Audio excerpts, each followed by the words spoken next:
In the heart of Central Africa lies a country of immense beauty and quiet contradictions. A land of rainforests and volcanoes, of markets buzzing with life, and villages holding generations of memory. This is Cameroon, a nation full of promise, yet weighed down by time. And standing at the center of that time is one man, a man whose rule has outlived rivals, revolutions, and even hope itself. His name was Paul Biya B. Vondo. Paul Biya was born on February 13th, 1933, in the small village of Kaya in southern Cameroon. Raised in a strict Catholic environment, he was known early for discipline and intelligence. Missionaries saw potential in him and guided him through elite schools, eventually leading him to France, where he studied political science and public administration. There, Biya learned not just governance, but something more important: how power works, how it is kept, and how it is never willingly given away. When Cameroon gained independence in 1960, the nation was young and fragile. Biya returned home at a time when educated elites were needed to shape the future. He quickly rose through government ranks under Cameroon's first president, Ahmadou Ahidjo. Quiet, loyal, and methodical, Biya became Secretary General of the presidency and later Prime Minister. He was never loud, never flamboyant, but always watching. Then in 1982, the unexpected happened. President Ahidjo resigned, and almost overnight, Paul Biya became president of Cameroon. At just 49 years old, he promised a new beginning. He spoke of reform, of rigor and moralization, of ending corruption and opening the political space. For many Cameroonians, it felt like a fresh dawn, a younger leader, a modern thinker, a new path. But power has a way of revealing true intentions.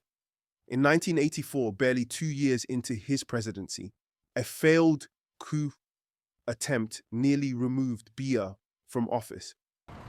Though he survived, the incident changed him forever.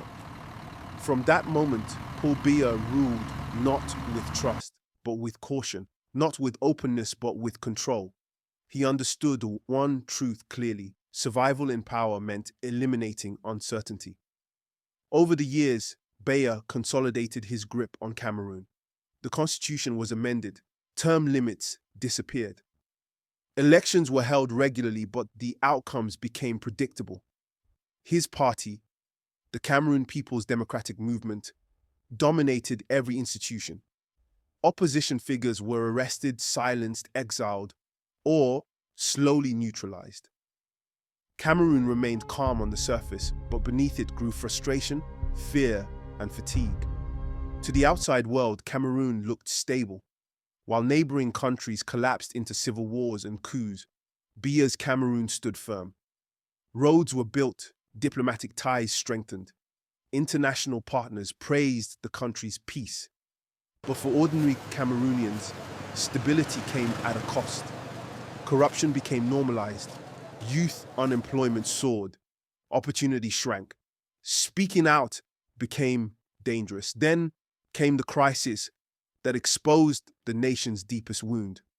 Cameroon is divided by language French and English, a colonial scar that never healed. For decades, English-speaking Cameroonians complained of marginalization, exclusion from power, and cultural erasure.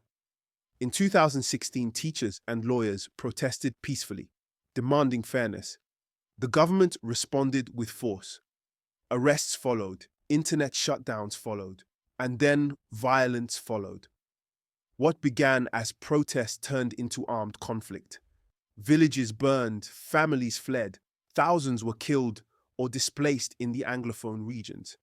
And as the country cried out, its president was largely absent, ruling from afar, often from luxury hotels in Switzerland. Cameroonians began calling him the absentee president, a symbol of how distant power had become from the people. Today, Paul Biya is over 90 years old. He has ruled Cameroon for more than 43 years, longer than most citizens have been alive. Entire generations have known no other president. Children were born under his rule, grew up under his rule, and now raise their own children under the same rule. To his supporters, Paul Biya is a father of the nation, the man who kept Cameroon together in a dangerous region. To his critics, he is the reason the nation never reached its true potential. A leader who stayed too long, a system that forgot how to renew itself. Paul Biya's story is not just about one man. It is about what happens when power becomes permanent, when leadership turns into possession, when a nation's future is held hostage by the past. He has outlived enemies, coups, and criticism. But there is one force no leader can defeat: time. And as Cameroon waits, the question grows louder with every passing year. When a leader becomes bigger than the nation, can the nation ever truly grow? This is Behind the Bubbles, where we uncover the real stories behind the headlines, the rise, the rule, and the reckoning of power.